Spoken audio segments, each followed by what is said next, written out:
أعوذ بالله من الشيطان الرجيم. بسم الله الرحمن الرحيم.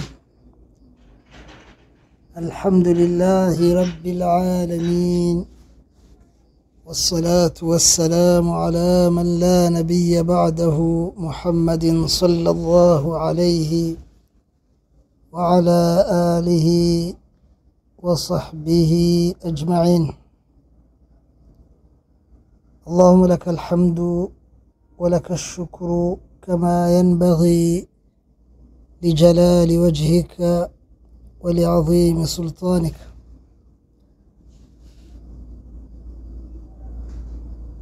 ishimwe n'ikuzo ni ibya Allah subhanahu wa ta'ala. Amahoro n'imigisha isakare kubasozereje intumwa n'abahanuzi ariwe Muhammadin sallallahu alayhi wa sallam. Allahumma laka alhamdu wa laka ashukru. Mana ikuzo ni iryawe, ishimwe ni iryawe, bingana n'icyubahiro cyawe, bingana n'ubuhambare bw'ubwami bwawe. Mana ikuzo n'ishimwe ni ibyawe, bingana ibyo waremye, bingana no kunyurwa kwawe.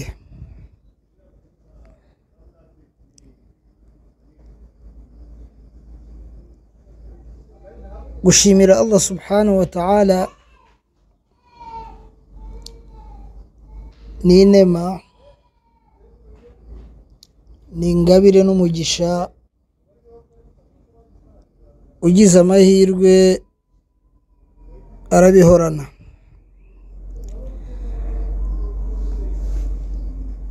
Ni ubukungu ni n'ubukire buhambaye Allah subhanahu wa ta'ala yabuguhaye.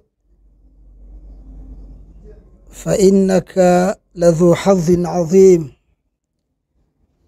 ufite amahirwe akomeye. Kugira umutima usingiza ugashimira umuremyi wawe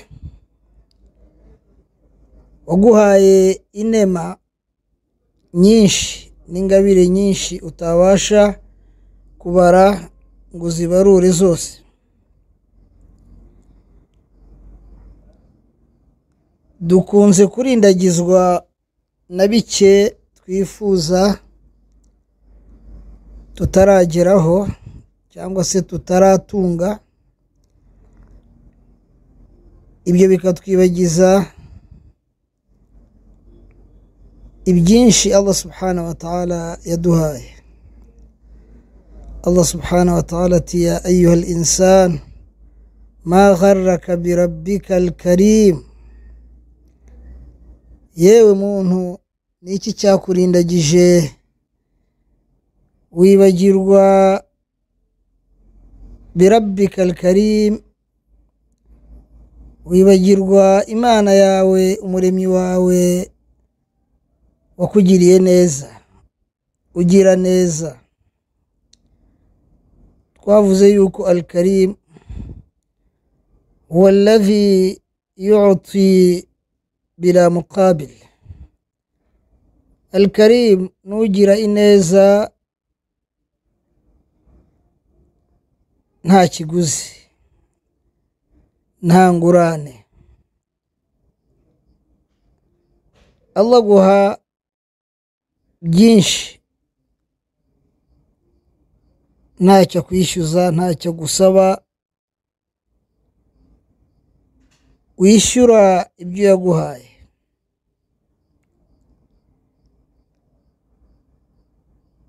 Kukurema akagushyira kuri iyi si ukaba umuntu wabyishyura iki? kuba Allah ataraguhaye kuba muri bimwe mu byo yaremye, mu nyamaswa, mu bihingwa, mu biti, amashyamba n'ibindi, akakugira igiti mu biti bigize amashyamba, akugire urutare cyangwa amabuye n'ibindi byaremwe na Allah subhanahu wa ta'ala, akakugira umuntu.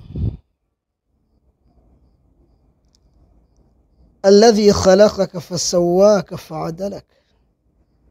Allah subhanahu wa ta'ala ati niki kikurindagiza ukibagirwa uwakwiremeye akakugirira ubuntu, akakugirira ineza. alladhi khalaqaka, niwe wakuremye. fasawwaka, arakuringaniza, aragutunganya. fa'adalak,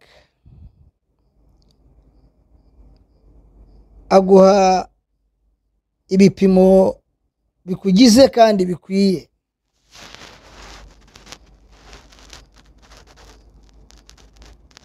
wirebye ukajya mu ndorerwamo ukareba aho yashyize amaso, aho yashyize amatwi, aho yashyize amenyo, aho yashyize ibiganza, aho yashyize amano, byose usanga biri mu mwanya ukwiye. buri kimwe cyuzuza kinakora inshingano zigufitiye akamaro. ibyo byose ni ubuntu n'ubugiraneza bwa Allah subhanahu wa ta'ala utabonera ikiguzi. Dawudi alayhi salam yigeze kwitegereza uko Allah subhanahu wa ta'ala yamuremye, ahera ku musatsi awibazaho, aramanuka biri munsi y'umusatsi, arakomeza agera ku birenge. ntiyerekeye aho kuko yarebye no hejuru y'umusatsi ibihari, areba no munsi y'ibirenge bye ibihari. arangije abwira Imana ati ya Rabbi, nitegereje ibi byose bingize n'ibinkikije, ngira ikibazo kigira giti famin aina au famin ayi shay'in yukafi'unaka bihi an-nas. ndibaza nti izi nema zose n'izi ngabire zose Mana abantu bazakwishyura iki?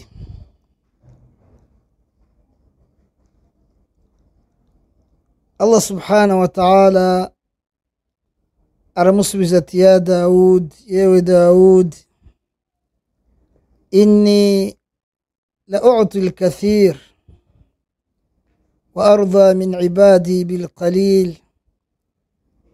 ati yewe Dawud, nge ntanga byinshi cyane ariko nkanyurwa kuva ku bagaragu banjye na bike cyane. Allah iyo atanga byinshi, atanga ubuzima, agatanga imibereho, agatanga inema. niwe nyiri izuba, niwe nyiri imvura, niwe nyiri inyanja n'ibirimo n'ibituyemo, niwe nyiri amashyamba n'ibirimo n'ibituyemo, ibiri mu butaka byose niwe wabigennye abishyiraho. twarabisanze turanabisiga. ibyo byose Allah yarabituremeye ngo bidufashe kumugaragira. Allah ati ngewe ntanga byinshi yewe Dawud, ariko nkanyurwa na bike bituruka ku mugaragu wanjye. arda min ibadi an ya'lamu anna ma bihim min ni'ma fa min indi la min indi ghayri. ngo nge ndanyurwa, birampagije kuba abagaragu banjye bamenya bakemera yuko ibyo batunze n'ibibagize byose ari nge nyirabyo, ari nge wabibagabiye, ari nge wabibahaye. niyo mpamvu iswala yacu tuyitangiza Allahu akbar tukayikurikizaho alhamdulillah suratul Fatiha. Imana iruta byose, ishoboye byose, irenze byose, tugakurikizaho alhamdulillah, ikuzo nishimye n'ibyawe Mana. Allah rero ntago we wabona icyo wamwishyura ku byo yaguhaye, ariko ahagijwe no kumenya kwawe ko ari we mun'im, ari we nyiringabire, ari we nyirinema, nawe uri umugaragu we. Ibyo birahagije kwishyura izo nema zose. Niyo mpamvu azikir ari ikintu gikomeye.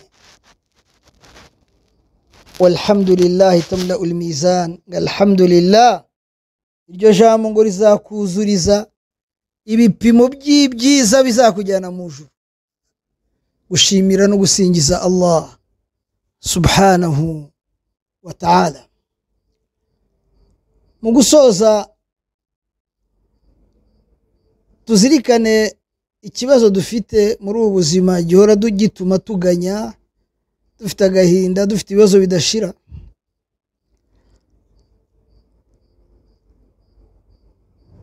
Rimwe umwami yabajije umujyanama wati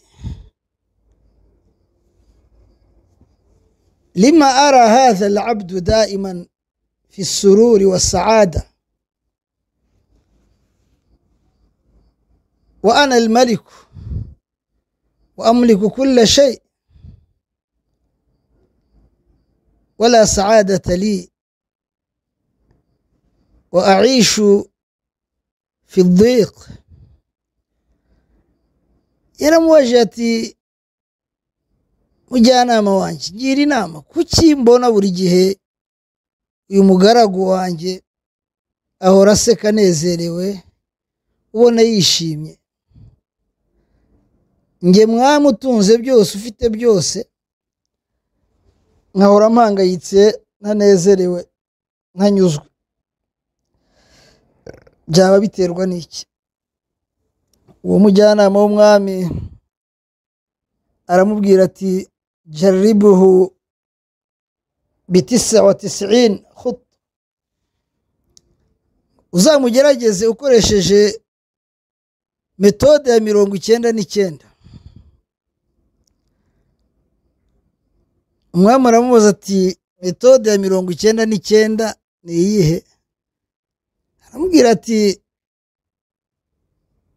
uzamuhe amadinari 99, ariko agafuka uyashyiramo uzandikeho ko ari amadinari 100, uzabona igisubizo. Umwami yarabikoze, afata amadinari 99 ayashyira mu ruhago, yandikaho ngo iyi ni impano y'umwami aguhaye y'amadinari 100. Yanditseho ko ari 100 ariko yashyizemo 99. Ajya ku mugaragu we,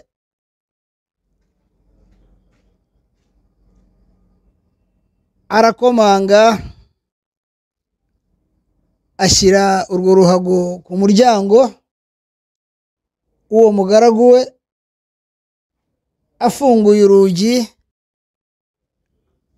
we n'umuryango we babona impano y'agaciro ivuye ku mwami wabo. Barishimye,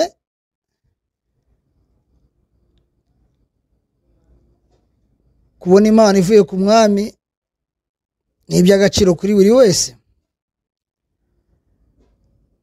Nyuma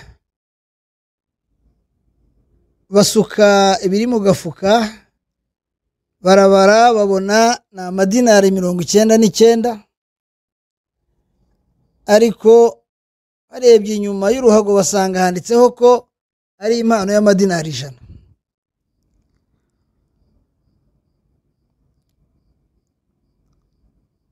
Bashakishije idinari rimwe aho ryarengeye,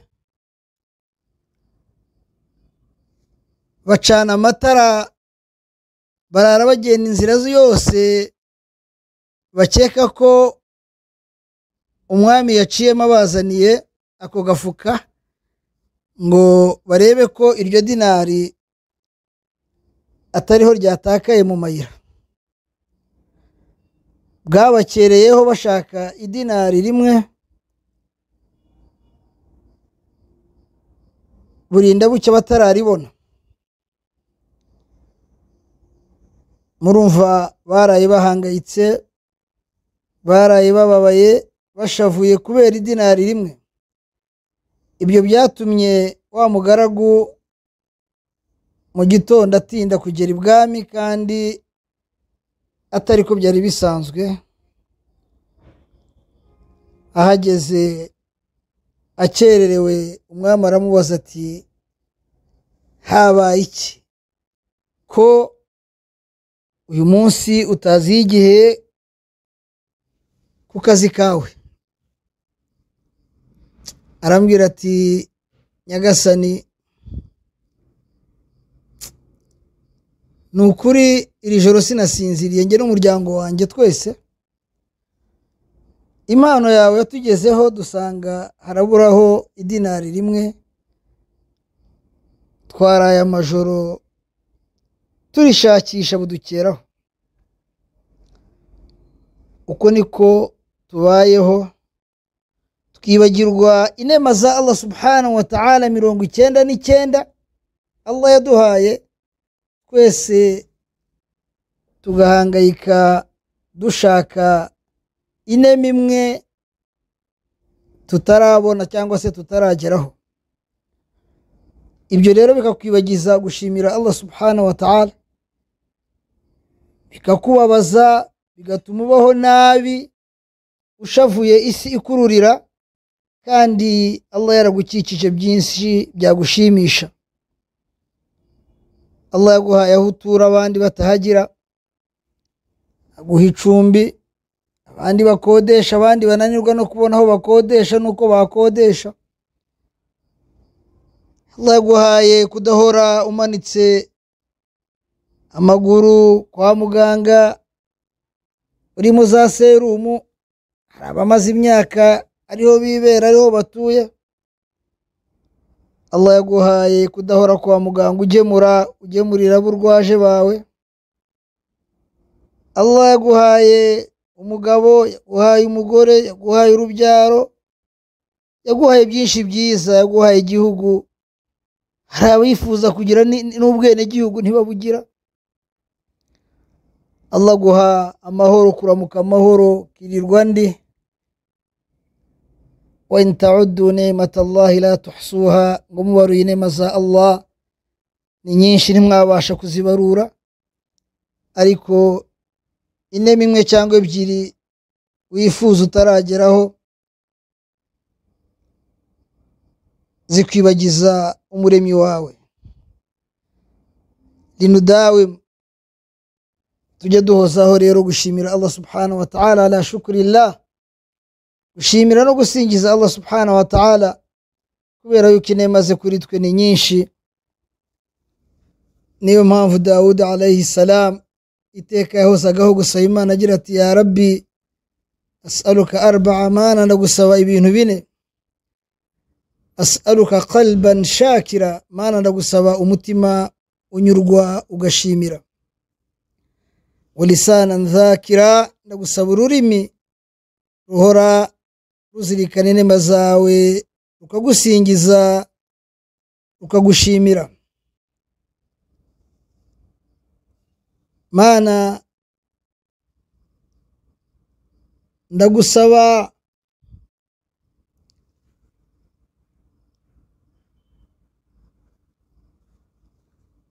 umutungo uzambera inema.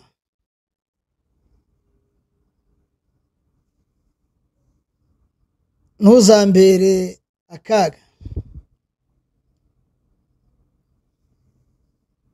Mana ndagusaba urushako ruzambera umugisha, ruzambera umufasha,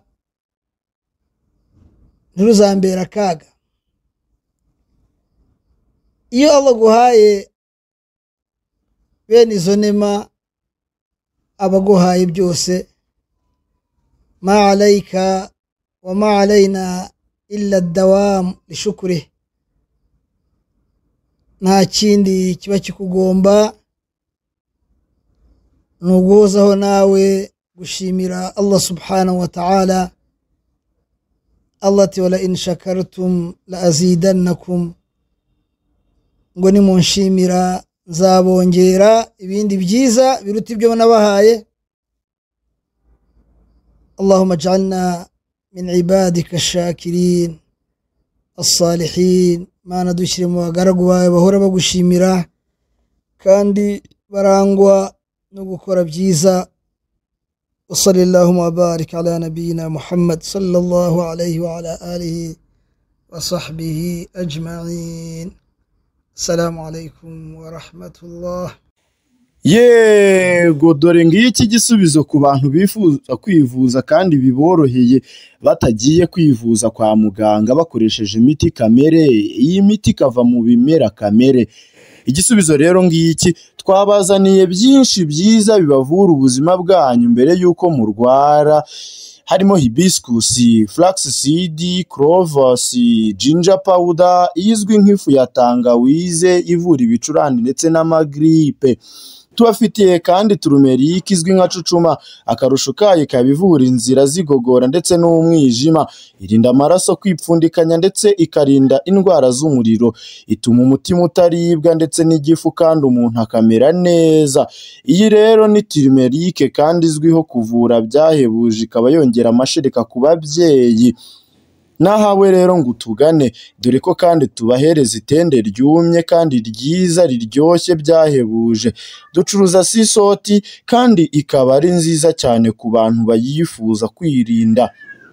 Dusange mu nzu ya materne mu Nyabugogo, cyangwa uduhamagare ku nimero ya 078 68 21 79 5, cyangwa uduhamagare kuri 073 25 22 52 4.